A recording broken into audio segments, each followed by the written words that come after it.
Hello everybody, welcome to another video, and today I'm going to be telling you why you're bad at Descenders. I get a lot of questions of people struggling to do the really easy farming method, or what you're seeing on screen for getting a Lux Bike, and they struggle with it.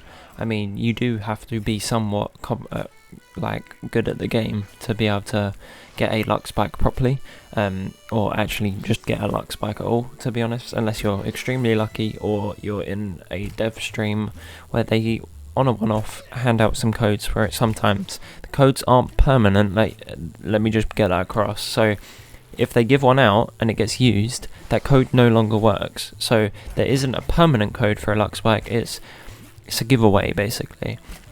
And you can't do a giveaway of them unless you're a developer for the game, because they're the only people that can generate codes for it. But yeah, so it is genuinely one thing. If you're trying to get a Lux Bike and you mostly just play either Bike Out or any of the bike parks like Jump City, or you just go to the locomotive line on Stoker, not the locomotive line, the whatever it's called, the Whiplash line, that's the one. If you're just constantly riding that, you are not going to get better at the game. You'll get better at that trail in specific because you're riding it constantly, but you're not going to be used to when something gets thrown at you that is unexpected. You're really not going to know how to deal with it, and the best thing is just carry on playing career mode. If you're playing career, you're getting randomly generated stuff that you need to learn how to ride, and if you can just randomly get given something in front of you and you can ride it, you are therefore a better rider.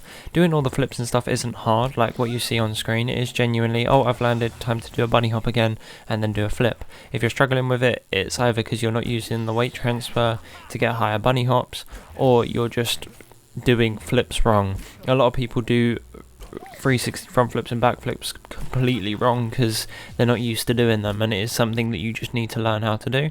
I would just stick to doing 360s and back flips and front flips. Just know your limits is another thing. Know your limits, because a lot of people, they go to do like a 360 and they barely even bunny hop. They end up landing in fakie, and then they fall over instantly and die. If you're not used to just riding on one life like I am, use those other lives. It will make it harder for you to get rep, but it is something that's a safety net. It's there for a reason. It's in the game, so you have a safety net. And if you're not used to riding with one life, it's just something that you need to either get used to, and I still die from it all the time. You'll see me play on stream and I'll die on the first level just because I made a silly mistake. It happens. It's not like I'm like this every single time.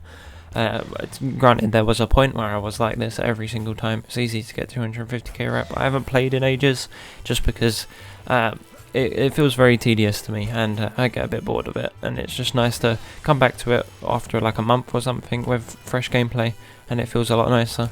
But yeah, this is why I'm using old footage to voice over this, because I don't have to play it, so I can just give information that people need to know, because I still have the information bank in my brain of all this end of stuff. So if you've got a question that you need to answer, or how to get better or whatever, just ask and I'll reply, and I'll make another video on it, and I may even feature your comment as a thing if you give a good enough idea. It is really just all about repetition. If you don't repeat what you're doing every single time, it's going to be a lot harder. I do recommend, if you're trying this out for the first time, genuinely just do the first level of the desert, because it's always going to be a set steepness that you always have the same sort of parameters. You won't have like it's going to be super steep all of a sudden. It's going to have mad amounts of curves. It's going to be super hilly. It will just be the same every single time. You'll have the same thing going on. So use that to your advantage. Genuinely, just if you die, or if you don't die, or if you get past the first one and then you do want to do some more. But if you want to reset and just get used to this pretty average steepness, like the first level is what you're averagely going to be riding, better off than most times. I mean, extra steepness, if you're okay with it, it is going to get you more reps. So doing what is on screen now usually gets you on average about 10k when you get to the end. 8 to 10k is what you usually get from start to finish on the first node if you're on one life. If you are on multiple lives, it will be around 5,000 rep, because of the fact that you don't have that last stand bonus that you get. When you're on last stand, you farm rep more efficiently and faster. You get like a small 1.5 times, which added to the 3 times is very strong. So you're basically on a 4.5 times build up. And it happens. See there, I just did a table by mistake instead of doing a no-hander, and it caused me to die. It happens all the time. You'll just make silly mistakes like that, and yeah, that's all that's going to happen. It's just going to be mistakes and trial and error until you get used to what you're doing. It was a lot easier having the candy bar in there instead of the table, because it's a very fast trick. You just stick your leg over, pull it back, trick done.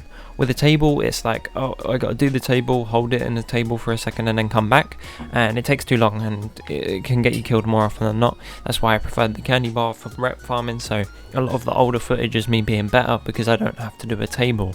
I would steer clear of the table, just doing a no-hander. It's very fast. Same with the Superman, it's pretty quick. You don't need to grab the seat or whatever. The only one that you would want to sort of steer clear of is doing the can because it takes a long time. So that's the only issue. But neck, very simple. Usually do them in 360s, because if you just push your both sticks that way, you're spinning faster and you're doing the trick at the same time. And if you want to learn how to spin faster with 360s, it's genuinely just push both sticks in the same direction. It will say tweaked 360, but it is still a 360. It's just faster. Every single time I do a 360, it's always going to be tweaked because it's quicker. If I'm doing a 360, I want it to be fast because I want to get it out of the way, done, land straight. That's all you need to do, land straight, and then you're good.